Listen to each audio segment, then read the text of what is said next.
Presentamos Lecciones y Enseñanzas de la Biblia con el pastor Luis Fernando Manrique desde Oakland, California. ¡Qué alegría saludarte! Recuerda que Dios honra a los que le honran. La lección para hoy titula La vindicación de Dios y del profeta Daniel. Los últimos versículos del capítulo 6 de Daniel narran cómo durante una noche solitaria el foso de los leones llegó a ser un lugar importante para que el ángel de Dios se manifestara.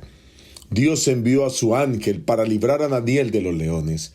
Así como de la misma manera, un cuarto hombre semejante al Hijo de Dios apareció en medio del horno de fuego, según como lo narra el capítulo 3, salvando a los amigos de Daniel. El ángel de Dios vino para estar con Daniel en medio de los leones. Los ángeles desempeñan un rol fundamental en la sección profética del libro de Daniel, consolando al profeta y explicándole las visiones. En esta lección analizaremos los versículos 24 al 28 del capítulo 6 de Daniel, que nos presentan cómo la fidelidad de Daniel en Dios es recompensada mediante una salvación milagrosa del foso de los leones. El mal y los malhechores son castigados, y el profeta Daniel es vindicado juntamente al honor y al poder de Dios.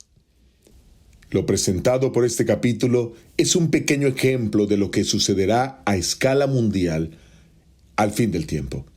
El pueblo de Dios será liberado, el mal será castigado, y el Señor, nuestro Dios, será vindicado ante una humanidad incrédula. Hoy analizaremos por lo menos 3 enseñanzas básicas de esta lección.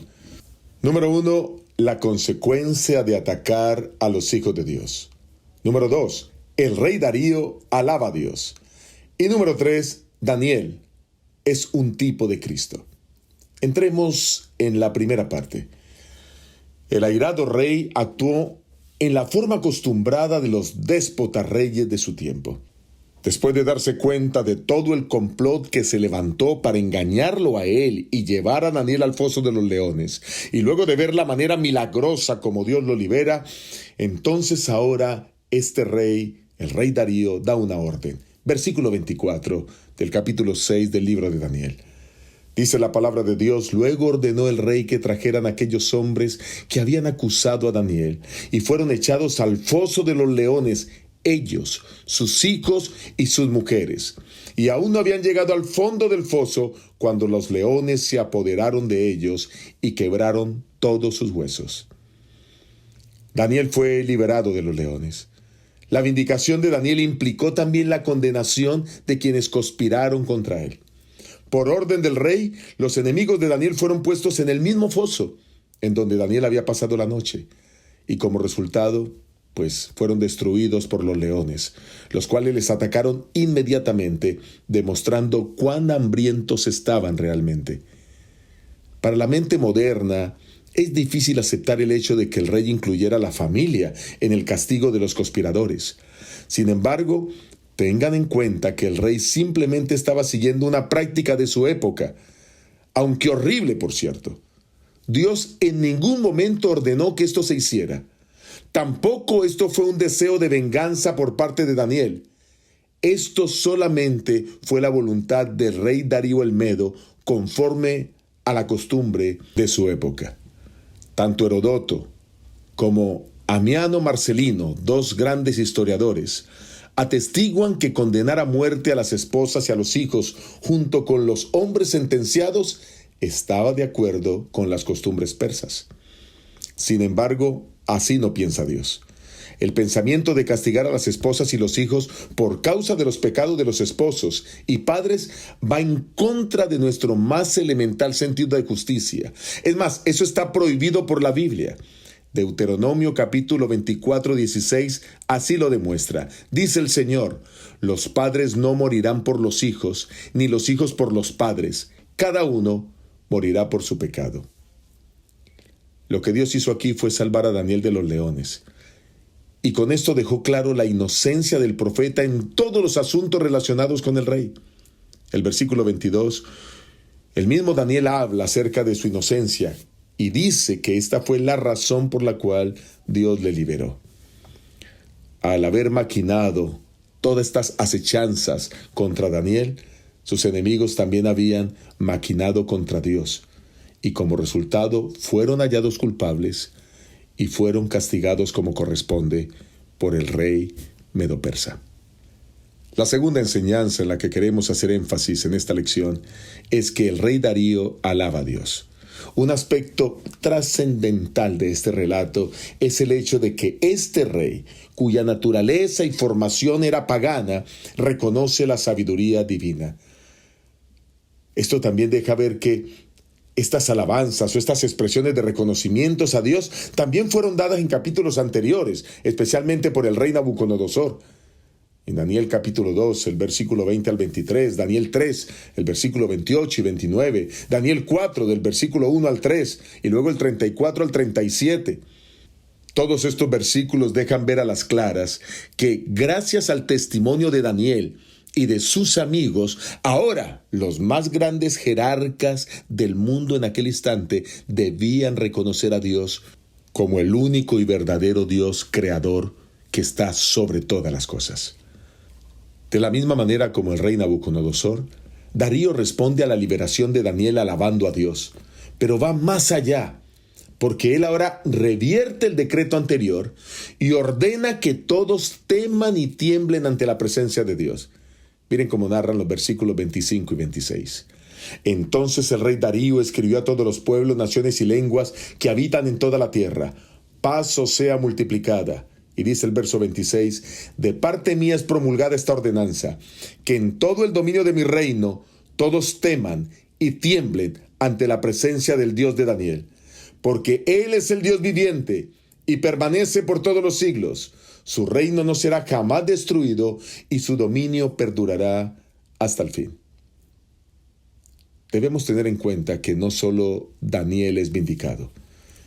Ante todos ahora, él quedaba como el inocente, pero aquí es vindicado Dios, porque el mismo rey Darío da la orden de que se proclame a todas las naciones de la tierra que era Dios, el Dios verdadero, el que permanece por los siglos, cuyo reino jamás será destruido, cuyo dominio perdurará hasta el fin, el que se había manifestado en esta nación, liberando a Daniel. Qué tremendas palabras las que usa el rey Darío. Y sigue diciendo el versículo 27, Él salva y libra, Él hace señales y maravillas. En el cielo y en la tierra, Él ha librado a Daniel del poder de los leones. Y hasta aquí la lectura. A causa del testimonio fiel de Daniel, el carácter de Dios llegaría a ser conocido a través del reino de Persia, a un grado que nunca había sido conocido antes. Cuando Daniel se arrodilló para orar, a pesar de la prohibición, Daniel probablemente nunca pensó en los efectos de largo alcance que este acto tan insignificante traería. Probablemente lo vio meramente como parte de su normal accionar en sus actividades espirituales diarias. Probablemente lo único que pensó es que seguiría en contacto permanente con ese Dios maravilloso que amaba sin importar las consecuencias. Pero a través de este acto, aún desafiando la ley del rey, el nombre y el carácter del Dios vivo y verdadero llegó a ser conocido a través de todo el reino. De esta misma manera, nuestros pequeños actos de bondad, fe y amor también pueden tener un efecto que llegue más allá de la eternidad. A través del fiel testimonio de Daniel, Dios nos llama a una vida de fe similar. El estar dispuestos a servir, a colaborar, a ayudar, a auxiliar, a atender, a conversar con las personas que necesitan. El poder mostrar ese amor genuino con los más necesitados, el poder extender la mano y dar alimento a aquel que tiene hambre, dar vestido a aquel que no tiene con qué vestirse, dar abrigo al que no lo tiene. Estos simples actos pueden transformar la vida de muchas personas. Tú no tienes idea de cuánto alcance pueden llegar a tener estos sencillos actos. Y la tercera y última enseñanza que quiero destacar en la lección de hoy es que Daniel es un tipo de Cristo. Dice el versículo 28, Daniel prosperó durante los reinados de Darío, y de Ciro el persa. ¿Y por qué prosperó Daniel? Porque él quiso seguir e imitar el carácter de Dios. De la misma manera, cuando nosotros hacemos una comparación entre Daniel y Jesús, y vemos a un Daniel que quiere imitar el carácter de Dios, y vemos a un Jesús, Hijo de Dios, que es Dios, que quiere vivir conforme a la voluntad de su Padre, notamos que hay una similitud increíble. Miren, por ejemplo, número 1, Daniel fue odiado. Jesús enfrentó el odio también. Daniel vivió una vida íntegra. Jesús vivió una vida perfecta. Daniel fue acusado siendo inocente. Jesús fue acusado también injustamente. Daniel fue sentenciado a muerte por obedecer a Dios. Jesús fue sentenciado a muerte por hacer la voluntad de su Padre.